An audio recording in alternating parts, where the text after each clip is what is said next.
পৃথিবী তার আগের চরিত্রে নেই। দিনকে দিন উত্তপ্ত হচ্ছে পৃথিবী, বাড়ছে তাপমাত্রার পারদ, তীব্র হচ্ছে তাপপ্রবাহ, গলে যাচ্ছে হিমালয়ের বরফ, এতে বেড়েই চলেছে সমুদ্রপৃষ্ঠের উচ্চতা।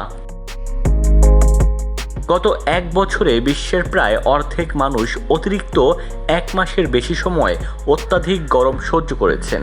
সম্প্রতি এক গবেষণায় এ তথ্য দিয়েছে world weather attribution, climate central এবং রেড ক্রস সংস্থা দুটি জানায় 2024 সালের মে থেকে 2025-এর মে মাস পর্যন্ত 400 কোটিরও বেশি মানুষ স্বাভাবিকের চেয়ে অন্তত এক মাস বেশি সময় তীব্র তাপদাহের মুখে পড়েছেন। জলবায়ুবিদদের মতে পৃথিবীকে উত্তপ্ত করছে মানুষ, কারণ মানবসৃষ্ট কর্মকাণ্ডের কারণেই পৃথিবী হারাচ্ছে তার চিরচেনা রূপ।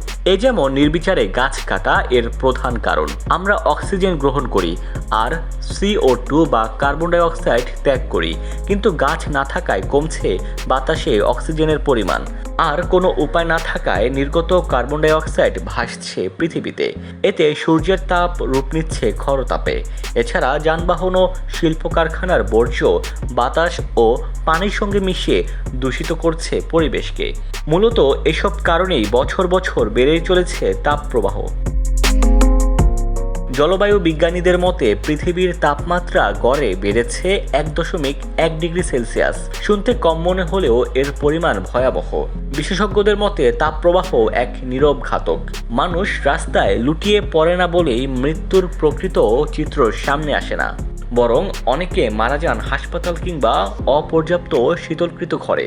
পরিবেশ বিজ্ঞানীরা বলছেন এখনই দরকার কার্বন নিঃসরণ কমানো, তাপপ্রবাহ পর্যবেক্ষণ ব্যবস্থা জোরদার করা এবং শহরগুলোকে আরও তাপ সহনশীল করে গড়ে তোলা। ডেস্ক রিপোর্ট, দৈনিক ডেস্টিনি।